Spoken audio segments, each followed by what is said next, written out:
Welcome back to my channel. আজকে অনেকটা সকাল থেকে ব্লগটাকে স্টার্ট করছি। আশা করি তোমরা সবাই ভালো আছো, আমরাও ভালো আছি। তবে ভালো আছি বলতে আমার শরীরটা একটু খারাপ, মানে বাবির সর্দি লেগেছিল, আমারও একটু সর্দি কাশি হয়েছে। তো তো চোখ মুখ দেখে বুঝতেই পারছো। তো এমনিতে নর্মালি এমনি ভালো আছি সবাই। তো চলো এখন থেকে ব্লগটাকে স্টার্ট করছি। এখন আমি সকালবেলা বাবিকে স্কুল থেকে নিয়ে চলে এসেছি। এসে রান্না বসিয়ে দিয়েছি। এদিকে ভাত আমার হয়ে গেছে, আর মাছ এনেছি। বাবি একটু মুড়ো খেতে চেয়েছে আজকে, তো আজকে মুড়ো এনেছি। আর এমনিতে মাছ, কাটাপোনা মাছ এনেছি, বুঝে রাখো। আর এদিকে এখানে মুড়ো হচ্ছে। আজকে করব মুড়ো দিয়ে আর মাছ দিয়ে, সবগুলো দিয়েই মাছের ঝোল করব। ঝিঙে দিয়ে আলু দিয়ে একটু পাতলা ঝোল করব, যেহেতু সবারই শরীরটা ভালো নেই বলে। তো আজকে তো কাই টাইপের কিছু করছি না, মানে গ্রেভি কিছু করছি না, একদম পাতলা ঝোল করব আলু আর ঝিঙে দিয়ে। তো এটাও ভালো লাগে বেশ, লেবু দিয়ে খেতে। তো চলো এখন থেকে ব্লগটাকে স্টার্ট করছি। তোমরা পুরো ব্লগটা দেখতে থাকো, আমার সাথে থাকো, আশা করি তোমাদের ভালো লাগে।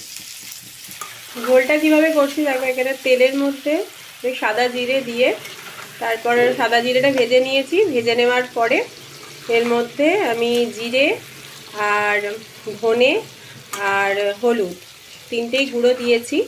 দিয়ে একটুখানি তেলের মধ্যে দিয়ে তারপরে এই সবজি তুলে দিয়েছি, মানে এখানে আমি ঝিঙে আর আলুটা তুলে দিয়েছি। তো এইবার এটাকে একটু কষিয়ে নেব। ভাজা ভাজা হয়ে গেলে তারপর জল ঢালবো আর নুন দিয়ে তারপরে মাছগুলো তুলে দেবো। হয়ে গেলে এটা আগে একটুখানি ভাজা ভাজা মতো করে নিই তারপরে।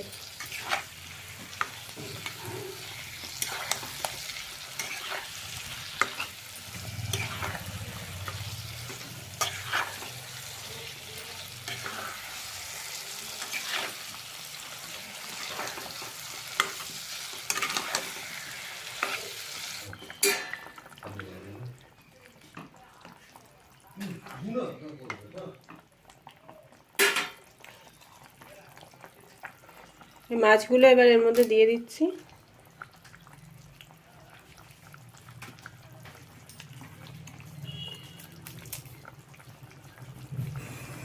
বাকি মাছগুলো আমি ভাজা রেখে দিয়েছি। তো আমি ভাজা ঝোলের মাছ থেকে আমি ভাজাটাই খেতে বেশি প্রেফার করি। তো ওই জন্য ভাজা রেখেছি, আর রাত্রেবেলা তারপরে ঝাল করে নেব।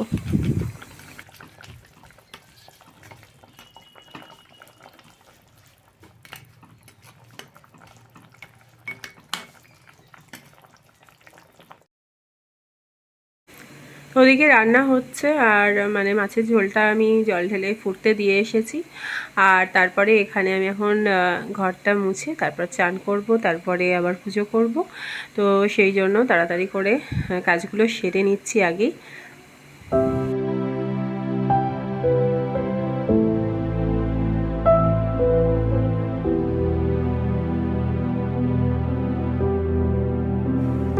এই ঘরটা মোছা হয়ে গেছে, আমার বেডরুমটা মোছার পরে আমি এখন ডাইনিংটা মুছে নেব। মুছে তারপরে চান করতে যাব। আর রান্না মাছের ঝোল আর একটু আলু ভাজা করেছি আর ভাত, তো আমার হয়ে গেছে এখন। আর এবার শুভময়ও খেয়ে বেরোবে, তো ওকে আমি খাবারটা বেড়ে দিয়ে তারপরে চান করতে যাব।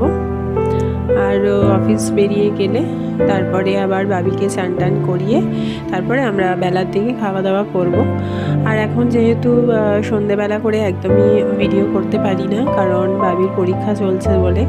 আর সেই টাইমটা আমি সম্পূর্ণটাই পড়াশোনার দিকেই দিই, তো সেই টাইমে আমার ভিডিও করা হয় না।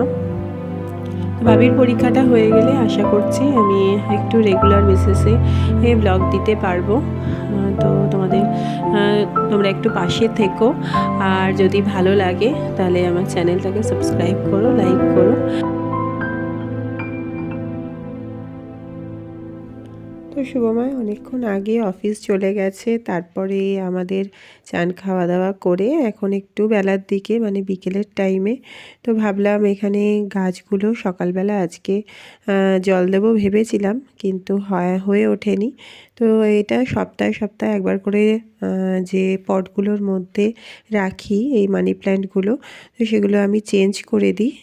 না হলে একই জল থাকতে একদম গাছগুলো হলুদ হলুদ হয়ে যায়। তো ওই জন্য আমি সপ্তাহে একবার করে জলটা চেঞ্জ করে দিই আর একটু গাছগুলো ভালো করে পরিষ্কার করে নিচ্ছি, তাতে অনেক বেশি ফ্রেশ থাকে। তো এখন এগুলো আবার নতুন করে জল দিয়ে তারপরে আবার জায়গায় যেখানে জায়গায় সেখানে রেখে দেবো।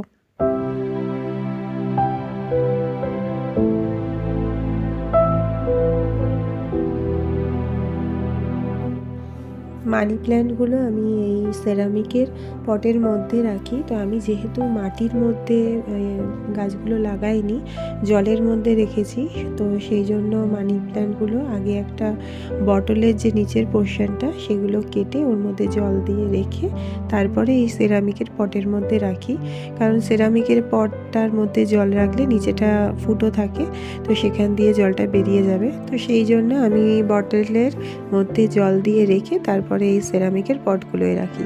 আর এই যে লম্বা বটলটা দেখছো, এইটা হলো মিল্কোসের যে বটলগুলো হয় সেটাই আমি পরিষ্কার করে তারপর এর মধ্যে মানি প্ল্যান্ট রেখেছি। তো চলো, হয়ে গেছে, এবার আমি জায়গায় জায়গায় রেখে দেবো।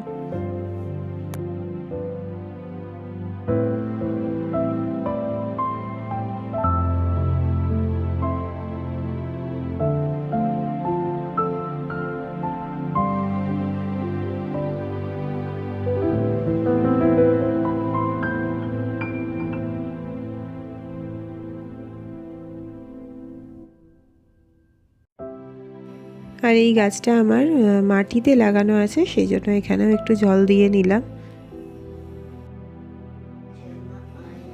তো এখন একদম ইভিনিং টাইমে চলে এসেছি, তারপর একটুখানি রেস্ট নিচ্ছিলাম আর এখন একটু চা বিস্কিট খাচ্ছি। আর বাবি কে ইপি করে দিয়েছিলাম, খেয়ে তারপরে বাবি বসে গেছে পড়তে, তো ওর পরীক্ষার জন্য রেডি হচ্ছে।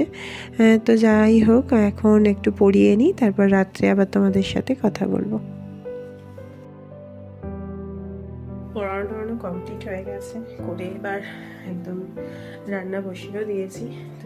তো রাত্রে আজকে রুটি হয়ে গেছে আমার, আর মাছের একটা ঝোল মতো কাই মতো করছি আর কি। একটু সকালবেলাটা যেটা করেছিলাম ওটা ঝোল ঝোল, ওটাতে রুটি দিয়ে ভালো লাগবে না।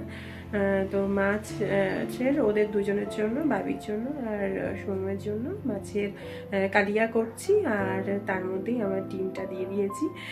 মানে আমি যে ডিমটা খাবো, কারণ আমি রাত্রেবেলা মাছটা খুব একটা খাই না, খুব মাঝে সাঝে খাই, তো আমার জন্য ডিম করছি। তো সহজ পদ্ধতিতে করার জন্য আলাদা করে নিজের জন্য আর ডিম করতে, মানে আবার আলাদা করে ডিমের কাই করব, ওই মাছের কাই করছি, তার মধ্যেই ডিমটা দিয়ে দিয়েছি। তো আমার যে মানে শর্টকাট প্রসেস আর কি, যা বলতে পারো। তো তোমাদের দেখাই, তো সেটা করছি এখন। আর কিরকম করে হঠাৎ করে গরমটা পড়লো না বলো। তো এখন মানে পাখা চালাতে হচ্ছে, দুদিন আগে পর্যন্ত পাখা চালাতে হয়নি, তো হঠাৎ করে গরম পড়ে গেছে এখন। তো চলো তোমাদের দেখাই রান্নাটা কি করছি। এখানে পেঁয়াজ, আদা, রসুন আর টমেটো দিয়েছি, দিয়ে এটাকে কষিয়ে নিচ্ছি। তো তেলের মধ্যে দিয়ে কষিয়ে, আজকে একদম গায়ে গায়ে করছি রাত্রেবেলা, যেহেতু রুটি দিয়ে খাওয়া হবে বলে, তো আমি একদমই ঝোল করব না। তো এবার মাছগুলো দিয়ে দেবো, দিয়ে তারপরে অল্প একটু জল দিয়েছি।